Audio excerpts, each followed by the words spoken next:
Our next speaker is Gus McCarthy. Gus McCarthy is a professional planner who has in excess of 30 years experience in both private practice and local authorities. He's worked as a senior planner in both Galway County Council and Galway City Council prior to establishing his private practice in 2000. Gus has experience in being an expert witness in legal and arbitration cases for several road schemes, extensive experience in preparation of all types of development plans, local area plans and planning master plans. He's retained as planning advisor for development programs of large organisations and has been a lead planning consultant in a wide range of retail, commercial and residential projects throughout the country. Today Gus will reflect widely on the Irish planning system, assessing its strengths and weaknesses. Thank you, Shane. I don't have any movies to show you, I'm afraid, unlike Patricia. What I'm going to cover today are just some recent developments and recent changes in the planning system. And whereas Patricia dealt with a specific aspect of the planning process, those of you who were in next door this morning for the presentations will have seen one of the slides that Tomas Kelly had in his presentation, which identified the planning system as one of the areas, one area of the construction sector which has scored the least in terms of satisfaction or fit for purpose.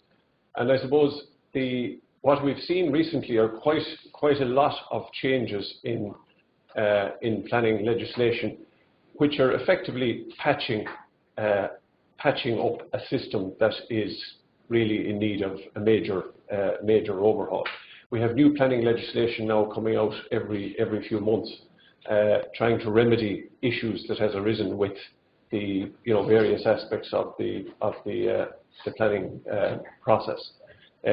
Tomas's presentation also gave us an overview of some of what's happening around the country in terms of planning applications and where the applications are being made and the types of development for which the applications are being made, and how that coincides with the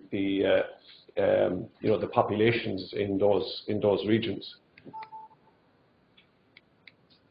So what I'm just going to go through very briefly is Project Ireland 2040, which is the new national planning framework, which has replaced the National Spatial Strategy, the Planning and Development, Housing and Residential Tenancies Act 2016. This is legislation which was brought in to fast-track the planning process and deliver housing to address the housing crisis. And then some of the specific areas that are covered under that. And then we have the Planning and Development Regulations, which have just been published, allowing the conversion to residential use of shops and offices in towns and villages without having to go through the planning process. Both the items 2 and 3 here are specifically aimed at fast-tracking the delivery of housing, which is one of the biggest challenges that the country faces. And then the 4th item is basically to do with the legal reforms in the legal system.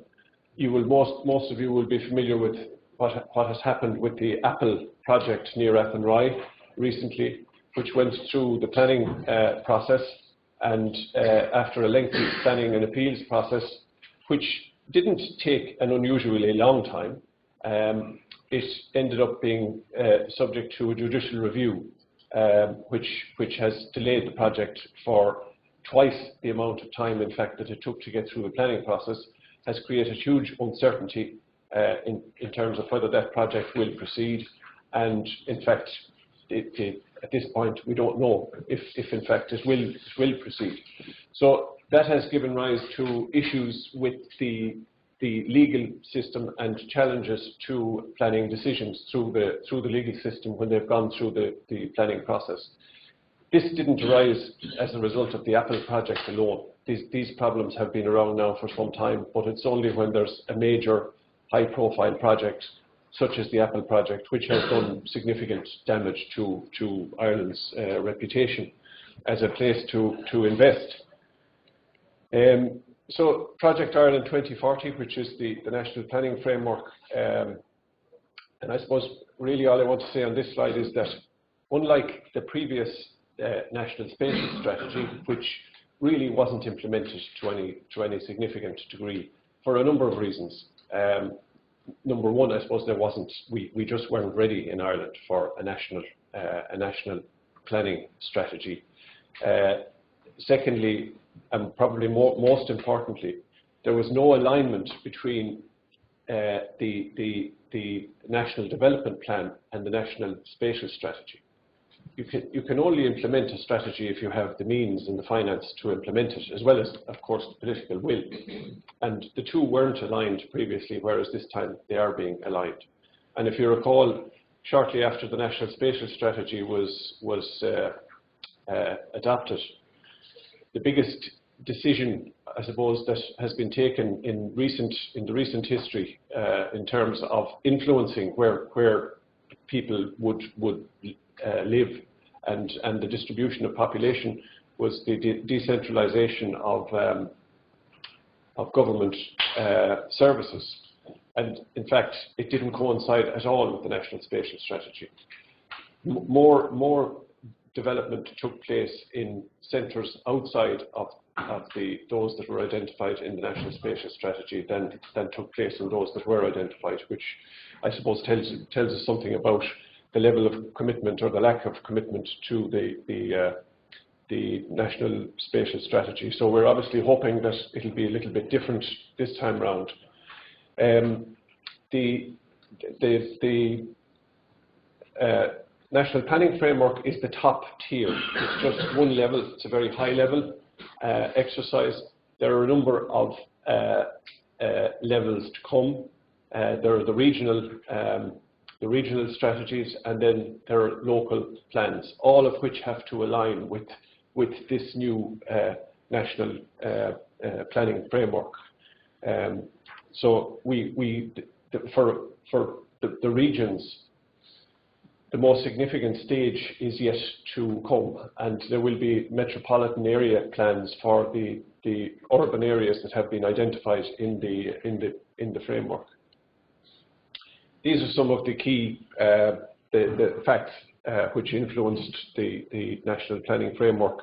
You have where Ireland ranks in terms of its economic output. We're one of the top economies worldwide. We obviously are experiencing significant population growth.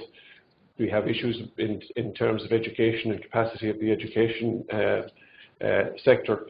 And some commentators have suggested that, in fact, the national planning framework is not nearly ambitious enough, and that the population growth that it is based on is similar to what we experienced during the recession. So that it should be much more ambitious, both in terms of the population projections and in terms of the level of investment. There is a view that we're going through an unprecedented period of investment, foreign direct investment, and that we should capitalise on that and invest more in infrastructure to prepare Ireland for a period when we might not be able to attract the same level of foreign direct investment mainly for tax reasons.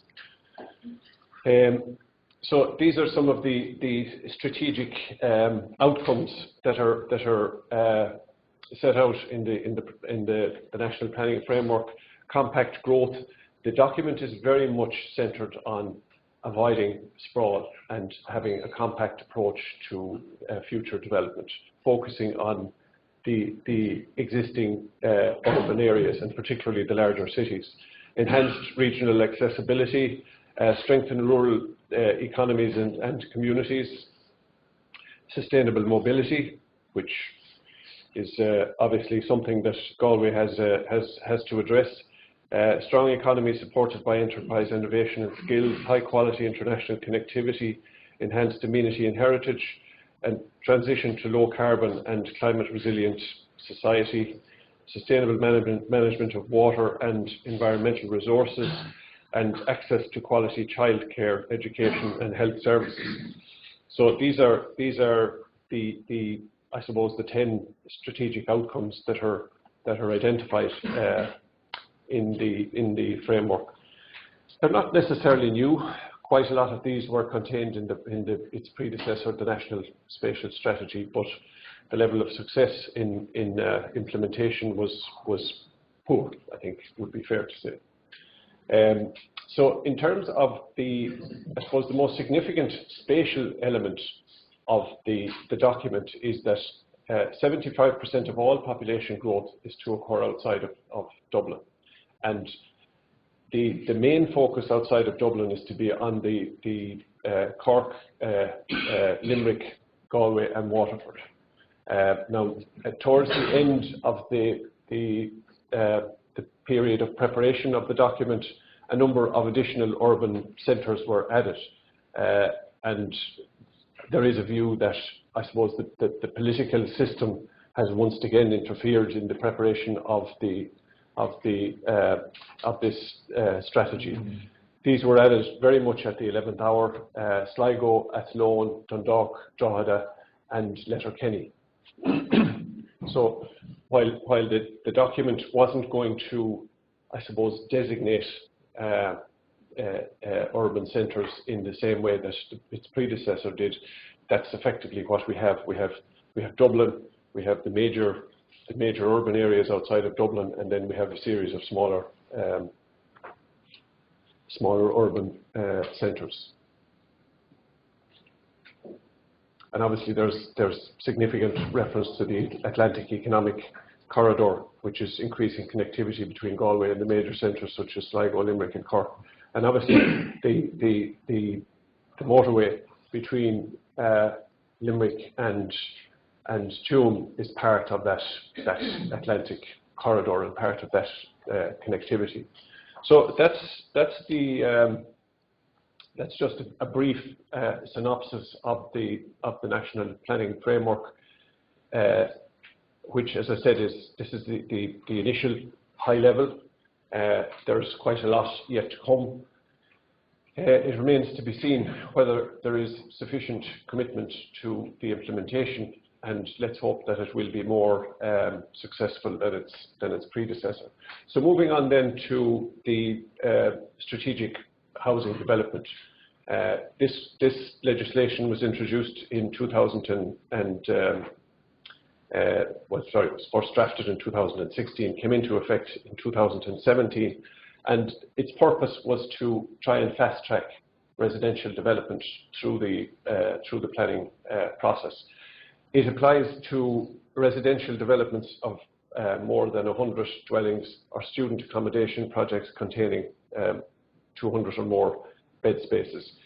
It can also be utilised for mixed-use development, provided that the 85% of the development is residential, so you can't exceed, the non-residential component cannot exceed 15%.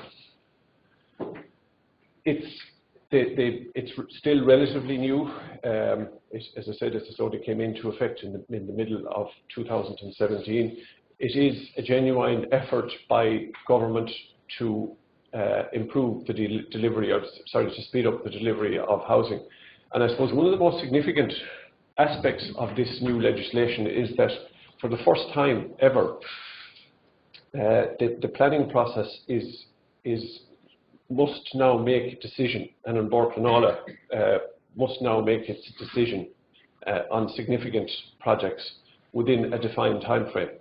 We've been told since the establishment of Borplanala in 1976 that they couldn't be confined to time because these projects were too complex. Now we see a different approach where they are, and ultimately we'll have to see the same approach in the courts when it comes to decisions on or comes to challenges on planning applications. It has to be the case that these decisions are made within a defined time period. So it's divided into three stages. There's the strategic housing development process. Stage one is where is what you might describe as the pre-application stage.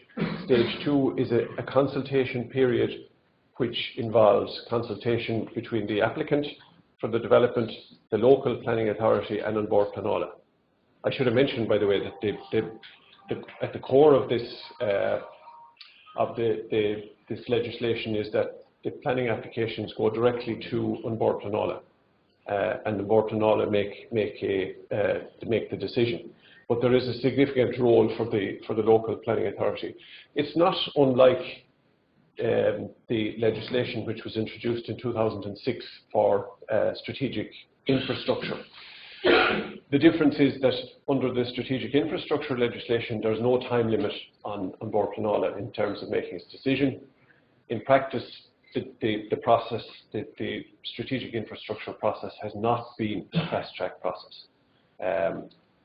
It avoids the appeal stage, but it hasn't been a fast-track process, whereas, as I said, the strategic housing legislation has defined, as you can see, stage 2 is the formal pre-application consultation period, which has a defined 9-week time frame, and then stage 3, which is the lodgement of the planning application, and that has a 16-week time frame. I'm not going to go through this in detail, but it just gives you an outline of the type of information that must be provided at various stages in the process, and the timelines for the provision of that information. So you commence the process by, you prepare preliminary documentation, you request a meeting with the local authority, your local planning office. You produce obviously a certain amount of information for that, and then following that you effectively engage with An Bord Pleanála, and there is a stage then where the 3 parties are involved in the process. And once you have gone through that initial 9-week period, stage 2, you lodge your application directly with the board. This again is just an outline of the type of information that must be submitted at the various stages in the process. I'm not going to dwell on that. So the stage 2 consultation meeting review the planning rationale for the development, but it doesn't involve a merits-based assessment, and this is something that has caused some difficulty. I think it will iron itself out. It's very similar to the strategic infrastructure. Even though you are engaging with An Bord Pleanála, who will ultimately make the decision, they're not assessing the scheme that you're proposing at that point. They're simply determining whether or not your application is fit for purpose. And I think what has happened in a few projects to date is that certain issues that subsequently emerged when the application was made that maybe weren't highlighted at that stage have ultimately ended up in those projects having to be refused.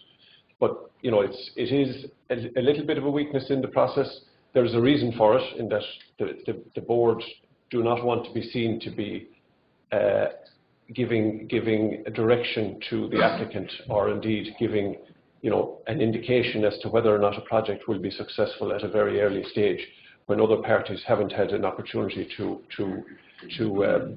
become part of the process. Again, these are just some of the time frames in the legislation, and one of the most important, I suppose, points on this slide is that there is no opportunity for An Bord Pleanála to seek further information. Again, there's a reason for it that was designed specifically to fast-track the process. The difficulty that has posed for both the applicants and the board is that if something arises in the course of their final assessment during that stage 3, that 16-week period, they don't have an opportunity to go back to the applicant and get that clarified. So it is it is early days. We're 7-8 months into this legislation, but just in terms of some of the I suppose the experiences to date, up until mid-December 2017, there were planning applications for 2,254 housing units had been declared invalid at pre-planning stage. The board was dealing with 13 planning applications that involved the construction of over 4,000 houses, apartments and student accommodation. The stage 2 consultation meeting will review the planning rationale. That's the point that I made, but does not involve a merits-based assessment. Obviously that has become evident. And there's no provision for the additional information or clarification. So to date, three cases had been determined by the board, or at the time of preparing this slide a few days ago. 2 out of those 3 applications had been refused, and for that particular reason that the board do not have the opportunity to seek further information to get these issues addressed. The application that has been successful was for a very large student accommodation development by UCD on their campus, and that one what was ultimately granted was significantly less than what was applied for. So I suppose if you were to look at it, 7 or 8 months in, you could take a view that it isn't doing what it set out to do. It's not delivering planning permission for houses as intended, as a fast-track process. But I think most of these issues will work themselves out over time. There will have to be an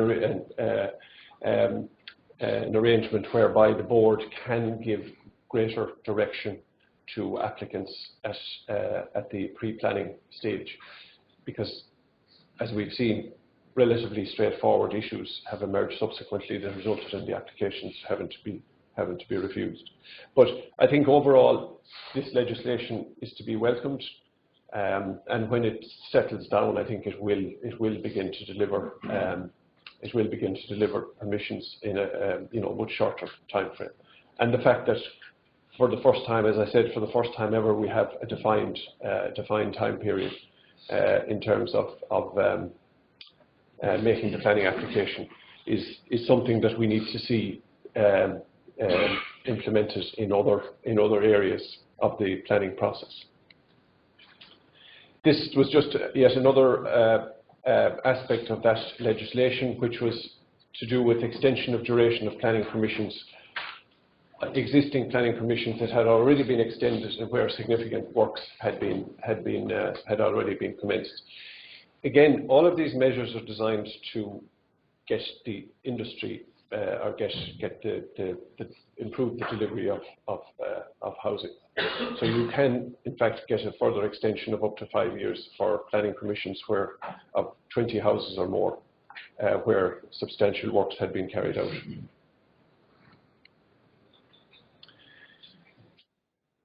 Just recently, we've had regulations published that are set out or that make changes of use to residential use. Say if you had a vacant shop unit or a vacant office in towns and villages, you can now change to residential use, change it to an apartment without having to go through planning permission in certain circumstances. For the past 18 months or thereabouts, we will have seen several commentators identify opportunities in towns and villages throughout the country for the provision of housing in units that are vacant. They were previously shops, or in quite a lot of cases they had a former commercial use that is no longer taking place. So there are significant opportunities here, and it means that they can be converted without having to go through a planning process and without having to comply necessarily with all of the current requirements that apply to if you were going through the planning process. This is literally come into effect in the last couple of weeks, so we haven't yet seen how successful it's or otherwise it's going to be. And finally, just coming on to this question of I suppose the legal system, and I think it was your president earlier on that made reference to the fact that there are 2 cases being heard in a new court building in Limerick this week on judicial reviews of planning applications. This has become a major issue and a major delay for infrastructure projects in recent years. If you went back 10 to 15 years ago, and you look at the statistics in terms of the number of projects where a judicial review was sought, in terms of whether they were successful in getting past stage 1, because a judicial review is a 2-stage process, and you find that approximately 20% of those who sought leave for judicial review would have been successful 10 to 15 years ago. Now, approximately 80% of all applications for leave for judicial review are successful. In other words, they're successful in getting into the process, into the courts process, and ultimately they may not succeed in preventing the project from going ahead, but it does cause a significant delay. And the project that has brought this very much to the fore recently, as I said, is the Apple project in Athenry, where it did go relatively smoothly through the planning process. The project did identify a weakness in the strategic infrastructure legislation, whereby in that instance the project had to be split in 2. Half of it, or one application went directly to Galway County Council, and the other went to Umbor Planola. And it was the bigger part that went to the local authority, in fact, and what you might call the smaller part, which was the power supply, that had to go to the board. But in any event, ultimately the board brought the 2 parts together, and planning permission was granted in August 2016. And it's been subject to a legal challenge since, a judicial review, which has seriously damaged Ireland's reputation as a place to invest and as a place to create employment. The government have asked the President of the High Court to look at the issue of judicial reviews, particularly in strategic infrastructure projects. So one step has already been taken in the last 3 or 4 weeks. There's now a dedicated High Court judge who sits every Thursday to hear applications for leave for judicial review. So that has, I suppose, speeded the process up. The government are considering reduced time periods in which to seek a judicial review. They're considering the prospect of reducing it from 8 weeks to 4 weeks. That may or may not succeed. I mean, you have to allow people at the same time, a reasonable opportunity where they have genuine grounds. And they are also considering the eligibility criteria for seeking a judicial review. As things stand, you can form a group or an organisation today and seek a judicial review of a planning decision tomorrow. They're considering the possibility of the entity that seeks a judicial review, if it's an organisation that's opposed to a development, having to be in existence for at least 3 years before they make the legal challenge. So we await further developments in that area, but it is, it's virtually now as big an issue as the planning system is in terms of major infrastructure projects. If you look at the number of applications that are subject to judicial review, it is significant. And that's just a very brief run through some of the recent developments that have taken place, in the planning process. But as I said at the outset, I think what it shows us, apart from the national planning framework, which is very welcome, and whether it's sufficiently ambitious or not is another day's work, but the rest of those provisions, I think, point to a planning system that is just creaking and is probably no longer fit for purpose and needs a major overhaul. At this point in time, and this has been acknowledged, in fact, at pretty senior levels throughout in various state departments, we have one of the most complex planning systems in terms of trying to follow the legislation. And the reason for that is that you have a particular piece of legislation, there's a flaw identified in the process, and there's an amendment. And then there's another amendment and another amendment. So to get to the bottom of something or other, an issue or a query, you have to go through layers upon layers of legislation. And that in itself has given rise to or created opportunities for legal challenges. So that concludes my presentation. Thank you very much.